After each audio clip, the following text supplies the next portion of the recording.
नमस्कार, मी सचिन गव्हाणे आपलं स्वागत करतो मेट्रो नाईट या बुलेटिनमध्ये। बुलेटिनची सुरुवात करूयात एका ब्रेकिंग बातमीनं। 11 अधिकाऱ्यांची टीम कागदपत्र तपासणीसाठी हैदराबादला रवाना झालेली आहे, अशी माहिती शंभूराज देसाई यांनी दिली आहे। तेलंगणा सरकारकडे कागदपत्र तपासण्यासाठी आम्ही टीम पाठवल्याचं शंभूराज देसाई यांनी म्हटलंय। तर विरोधकांकडून राजकीय पोळी भाजण्याचा प्रयत्न होत असल्याचं प्रवीण दरेकरांनी म्हटलंय। महाराष्ट्र पेटता राहावा हीच विरोधकांची भूमिका असल्याचं देखील प्रवीण दरेकर यांनी म्हटलंय।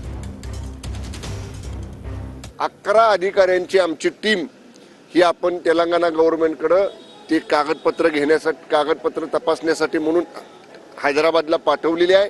उद्या आपल्या राज्याचे माननीय मुख्यमंत्री एकनाथजी शिंदे साहेब स्वतः तेलंगणाच्या मुख्यमंत्र्यांशी फोनवरनं बोलतील, कारण ती कागदपत्रांची संख्या जवळपास 7 ते 8 हजार आहे।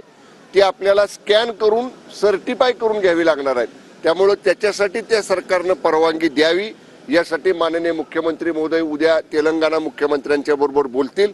सरकार या सगळ्या बाबतीत जे काही सरकारने शब्द दिलेला आहे त्या शब्दाप्रमाणे सरकार काम करत आहे।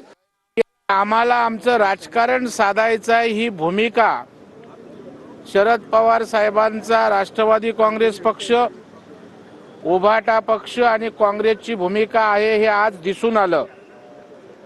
आणि पेटतं वातावरण, त्या वातावरणावर स्वार होऊन आपली राजकीय पोळी भाजायचं त्यांचं निश्चित असल्याचं आज त्यांनी दाखवून दिलं।